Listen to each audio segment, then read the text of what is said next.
అనుకుంటే మెట్లు దిగక ముందే నిలబడి నాలుగే నాలుగు నామములు చెప్పాలి. ఏమని చెప్పాలి అంటే గజాననారి అంటే ఏనుగు ముఖము కలిగినటువంటి అసురుడు, రాక్షసునికి శత్రువైనటువంటి వాడు. గజానన అంటే ఏనుగు ముఖం ఉన్నవాడు, అరి అంటే శత్రువు. గజాననారి ఏనుగు ముఖము కలిగినటువంటి రాక్షసునకు శత్రువైనటువంటి వాడా.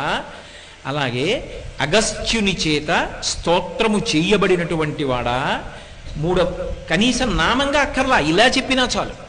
మూడవది, పరమ భాగవతోత్తములైన వారు ఎవరుంటారో వాళ్ళ యొక్క ఈప్సితములను నెరవేర్చేటటువంటి లక్షణము కలిగినటువంటి వాడా. ఈ మూడు నామములు చెప్తూ ఆయన యొక్క రూపం గురించి, ఆయన వచ్చిన ప్రదేశం గురించి చెప్పేటప్పుడు పాతాళ వివర స్థాననే నమః, పాతాళ వివరమునందు లేదా భూవివర స్థాననే నమః, భూవివర నివాసాయ నమః. భూవివరము అంటే లోపలికి వెళ్ళినప్పుడు ఉండేటటువంటి ప్రాంతం, అక్కడ ఉన్నవాడ.